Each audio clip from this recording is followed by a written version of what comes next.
सबसे बड़ी बात यह है जो हमारे दर्शकों को समझना जरूरी है कि इस एक महीने के युद्ध में 4 चीजें बदल चुकी हैं। पहली, यूरोप और अमेरिका जितने अब यूनाइटेड हैं इतने कभी नहीं थे। दूसरी, नेटो जो है उसका एक तरीके से रीबर्थ हो गया है। नेटो जो है उसको एक पुनर्जन्म मिल गया है। तीसरी बड़ी बात, और वो तीसरी बड़ी बात यह है कि यूरोपियन कंट्रीज ने अपना डिफेंस बजट इंक्रीज कर दिया है। और सबसे हैरान वाली बात यह है कि जर्मनी ने अपना डिफेंस बजट इंक्रीज किया, जो कि रशिया के लिए चिंता का विषय है। और चौथी और आखिरी बड़ी बात, इस एक महीने के अंदर रशिया जितना कमजोर हुआ है वो पिछले 4 दशक में नहीं हुआ था। इकोनॉमिकली अगर बात की जाए, सैन्य तौर पर तो एक महीने तक युद्ध खिंचना ही बता रहा है कि उसके सैनिकों की हालत क्या है। बड़ी बात यह है, आज से ठीक 1 महीने पहले व्लादिमीर पुतिन ने एक ऐसे युद्ध का ऐलान किया जो अब तबाही की तमाम सीमाएं पार करता दिख रहा है। रूसी सेना अपने पड़ोसी मुल्क यूक्रेन पर 1 महीने से मिसाइलों की ऐसी बौछार कर रही है कि शहर शहर खंडर में तब्दील हो रहे हैं।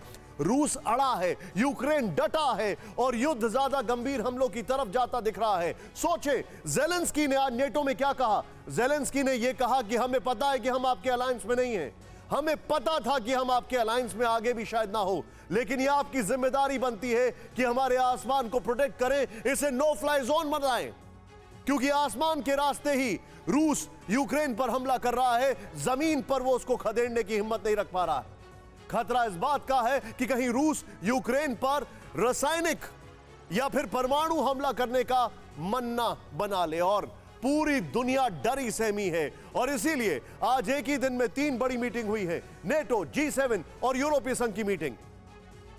खुद अमेरिका के राष्ट्रपति जो बाइडेन ब्रसेल्स में हैं, लगातार बैठकें कर रहे हैं। ब्रसेल्स में रूस के खिलाफ लगातार रणनीति बन रही है। नेटो की मीटिंग में फ्रांस, जर्मनी, ब्रिटेन के साथ ही 30 देशों के स्टेट हेड भी मौजूद रहे। नेटो के साथ ही G7 की भी बैठक हुई। इस मीटिंग में कई बड़े फैसले हुए हैं। ब्रसेल्स में हो रही बैठकों और फैसलों पर मॉस्को यानी पुतिन की नजर बनी हुई है, लेकिन इन मीटिंग्स पर TV9 भारतवर्ष की भी नजर है। देश का नंबर 1 न्यूज चैनल होने की वजह से हम ब्रसेल्स से कीव तक हर अपडेट आप तक पहुंचा रहे हैं और हर जगह हम सबसे पहले पहुंच रहे हैं।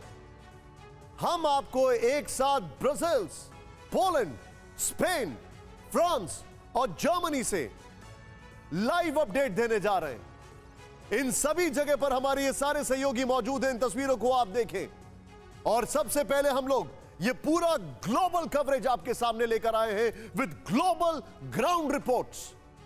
ब्रसेल्स से विपिन चौबे इस वक्त लाइव है। Thank you Vipin. NATO headquarter के बाहर वो मौजूद है। पोलैंड से सुमेरा खान वहां पर मौजूद है। Thank you Sumera. स्पेन से दीपा कुलकर्णी हमारे साथ हैं। फ्रांस से हिमांशु दीक्षित हमारे साथ जुड़ चुके हैं। जर्मनी से अविनाश द्विवेदी हमारे साथ हैं और कीव से हसीना शेख हमारे साथ जुड़ चुकी है। ये सभी हमारे ग्राउंड रिपोर्टर्स की टीम सबसे पहले आपके सामने ग्राउंड डिटेल्स लेकर आ रहे हैं। हम अपने सभी रिपोर्टर्स से हर देश में रूस यूक्रेन युद्ध का अपडेट लेंगे, इनके टर्निंग पॉइंट सुनेंगे और समझेंगे। लेकिन पहले आपको नेटो की मीटिंग की जुड़ी कुछ और खबरें बताते हैं, जरा ध्यान से देखिएगा। नेटो चीफ ने कहा कि न्यूक्लियर हमले के खतरे को देखते हुए यूक्रेन को परमाणु सुरक्षा हथियार दिया जाएगा। परमाणु सुरक्षा हथियार दिया जाएगा यूक्रेन को। इसका मतलब क्या है? इसका मतलब है क्या वो पेट्रियट मिसाइल देंगे? इसका मतलब है क्या वो S-400 देंगे? इसका मतलब है क्या वो एरोड्रोम देंगे? रूस को जवाब देने के लिए नेटो यूक्रेन को और मिलिट्री सपोर्ट देगा। इसका बड़ा सबूत यह है कि किस तरीके से इंग्लैंड, जर्मनी और Sweden already anti tank missile वहां भेज रहे हैं। नेटो ने 4 नए बैटल ग्राउंड को, बैटल ग्रुप्स को मंजूरी दे दी है ईस्टर्न यूरोप कंट्रीज में। यानी रूस को घेरने के लिए अब बैटल ग्रुप्स की संख्या 2 गुनी कर दी गई है। अब 2 लाख से ज्यादा सैनिकों को नेटो तैनात करेगा। सुन के आपको हैरानी होगी कि इस वक्त एज वी टॉक, जैसे हम बात कर रहे हैं, अमेरिका के 1 लाख से ज्यादा ट्रूप्स यूरोप में हैं। अमेरिका के 1 लाख से ज्यादा ट्रूप्स यूरोप में हैं। नेटो का यह कदम बताता है कि अब अंदर खाने रूस और नेटो के बीच जंग की तैयारी तेज हो चुकी है। अमेरिका ने भी रूस पर नए सैंक्शंस का ऐलान किया है, जिसमें 400 रशियन एलीट डूमा सदस्य, डिफेंस कंपनी प्रतिबंध के दायरे में आ गए हैं। इतना ही नहीं, अमेरिकन प्रेसिडेंट जो बाइडेन ने यहां तक कह दिया है कि हम 1 लाख लोगों को यूरोप से, जो कि यूक्रेन से आए हैं, उनको अमेरिका में शरण देंगे। Putin has made a big mistake, and that is to launch a war, to wage war against an independent sovereign nation. He has underestimated the strength of the Ukrainian people, the bravery of the Ukrainian people and the armed forces, and therefore they are also meeting much more resistance than they expected. We need, in a way, to address the actions that we see Russia is doing in Ukraine, and that's also the reason why we have significantly stepped up the support to Ukraine and why we have increased the presence of NATO troops in the eastern part of the alliance and increased the readiness of our troops. We do so to be able to respond and address any threat, any challenge to our security, and what kind of decisions and what kind of decisions they may make in Moscow. I will not speculate further about that. ये इस वक्त की बड़ी खबर है, हम आपको बता रहे हैं, रूस के खिलाफ नेटो का यह एक्शन दुनिया को जंग के रास्ते पर धकेल रहा है। रूस पहले ही कह चुका है कि वो अपनी सुरक्षा को लेकर चिंतित है। ऐसे में रूस के पड़ोसी मुल्कों में हथियारों और सैनिकों की तैनाती के नेटो के फैसले से रूस को भड़कना तय है। क्या होगा आगे, ये जानने के लिए सीधे चलते हैं हमारे सहयोगी बिपिन चौबे इस वक्त हमारे साथ हैं। सुमेरा इस वक्त मेरे साथ जुड़ चुकी है। बिपिन इस वक्त मेरे साथ नेटो हेडक्वार्टर से है, सुमेरा पोलैंड से है। बिपिन, सबसे पहले नेटो में अभी इस वक्त क्या चल रहा है? मैं आपसे ये जानना चाहता हूं कि कोई बड़े फैसलों की जो उम्मीद की जा रही है, उन बड़े फैसलों में वही सारी चीजें सामने आ रही हैं जो कल डिस्कस की गई थी, लेकिन क्या कुछ ऐसा होने वाला है ज़ेलेंस्की की अपील के बाद जो अपने आप में अनप्रेसिडेंटेड या हिस्टोरिक हो? देखिए, आज की बैठक की खास बात यह रही कि सबसे पहले मैं अपडेट आपको बता दूं कि बैठक खत्म हो चुकी है और जो बाइडेन यहां से निकल चुके हैं। दूसरी बड़ी बात, कल से हम लोग लगातार, निशांत, मैं बेल्जियम से आपसे बात कर रहा हूं और लगातार आप मुझसे अपडेट ले रहे हैं। आज जो लगभग 7 से 8 घंटे की बैठक चली है और इस बैठक के बाद निकला ये कि ज़ेलेंस्की ने नाटो की अंतरात्मा को झकझोरा है।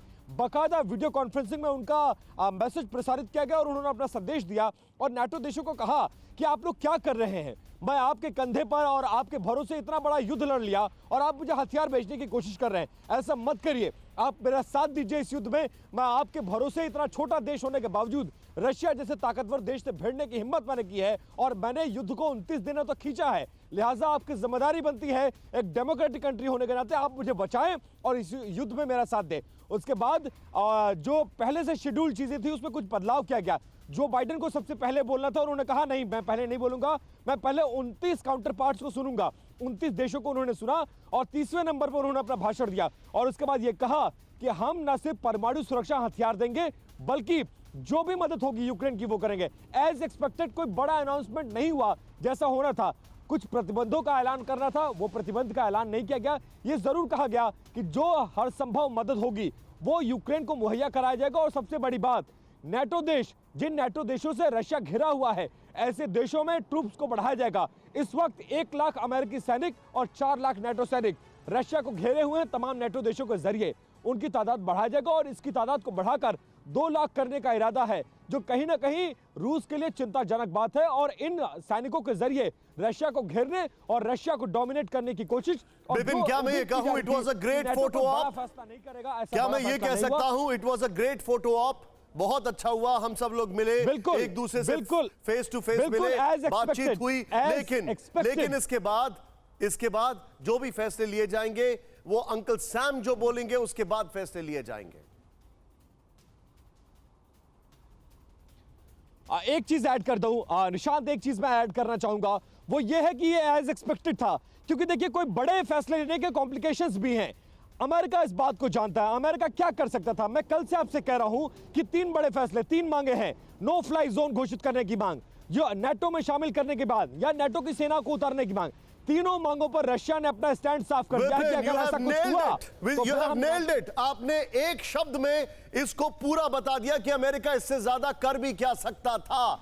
You are absolutely right. लेकिन हमारे जितने भी दर्शक हैं, मैं आपको बताना चाहूंगा, जब चर्चिल, रूजवेल्ट और स्टालिन वर्ल्ड वॉर 2 में मिले थे तो उन्होंने इसका पहले अनाउंसमेंट नहीं किया था, वो मिले थे और उसके बाद अनाउंसमेंट किया था। अमेरिका के एक बहुत मशहूर CIA ऑफिसर ने कहा, मुझे समझ में नहीं आता है कि पोलैंड जाने से पहले एक भौपू लेकर क्यों घोषणा कर रहे हैं बाइडेन।